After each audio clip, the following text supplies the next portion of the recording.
Ça fait des mois que vous expliquez que vous vous opposez à tous les textes que nous prenons pour le quotidien des Français parce que vous préférez manifester. C'est ça votre solution. Quand est-ce qu'une manifestation a rempli le frigo des Français? Quand est-ce qu'elle a fait baisser une facture? La réalité, c'est que vous ne voulez pas débattre parce que c'est difficile de débattre, parce qu'il faut faire des propositions et les expliquer. La contestation ne sert à rien. Faut-il arrêter les grèves, les manifestations, les luttes populaires? Faut-il compter uniquement sur le gouvernement élu pour espérer quelques avancées sociales? Faisons un retour en arrière pour comprendre comment pouvons-nous partir en vacances tout en ayant un salaire.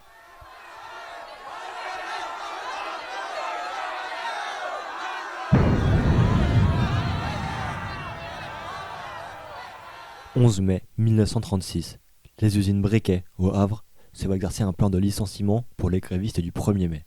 De même à Toulouse, 2 jours plus tard, dans les usines Latécoère. Les ouvriers, mécontents, se mobilisent pour la réintégration de leurs camarades. Ces grèves sont immédiatement suivies par les occupations d'usines, un mode d'opération encore tout nouveau en 1936 et qui s'avère ultra efficace. D'une part, car c'est le lieu de travail et de vie des travailleurs, ils peuvent s'y rassembler, parler au sein du comité de grève et écrire d'emblée un cahier de revendications. D'autre part, car cela empêche au patron de simplement remplacer les employés et refaire tourner son usine. Mais le plus gros point, c'est le symbole. Il arrive enfin à faire trembler le patronat. Pour eux, ces occupations sont une atteinte à la propriété privée. Ils n'y ont plus accès et ont le sentiment de perdre leur capital.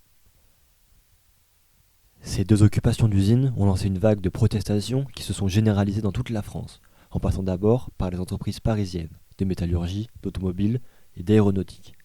Cette multiplication de grèves est expliquée en grande partie par la précarité au travail, où il fallait être de plus en plus productif, et le climat révolutionnaire qui commençait à monter dans les classes ouvrières et contribue à l'embrassement de la colère. Le fait que ces grèves ne sont issues d'aucun appel central ajoute un facteur propice à l'émancipation de celle-ci. Le 4 juin, un mois après son élection avec le Front populaire, Léon Blum arrive enfin au gouvernement et prend la parole lors d'une allocution pour dire que les revendications vont être rapidement adoptées et espère calmer les tensions. On est acquis la sécurité par la lâcheté. Mais son allocution fait l'effet inverse. Les travailleurs, déjà méfiants des partis politiques et lucides pour savoir qu'il ne faut compter que sur eux-mêmes pour avoir des fleurs du patronat, se remettent en grève alors que les nombreuses entreprises avaient repris le travail. Les grands magasins et les services publics ajoutent leur pierre à l'édifice. Les syndicats et le gouvernement sont totalement dépassés.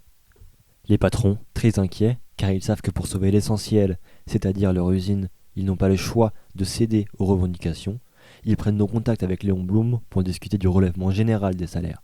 Les accords de Matignon sont signés, les salaires sont réajustés de 7 à 15%. Mais les travailleurs ne cèdent pas. La grève continue d'augmenter.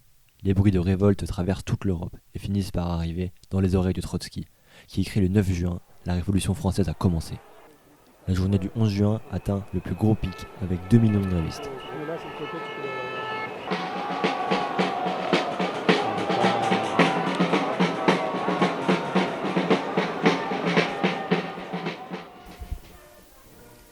Le patronat, déboussolé, craque complètement.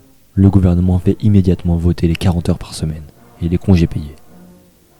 À partir de maintenant, quand vous prenez vos jours pour partir au soleil, tout en étant payé, ayez une petite pensée pour toutes et tous les travailleuses et les travailleurs qui se sont battus en mai-juin 1936.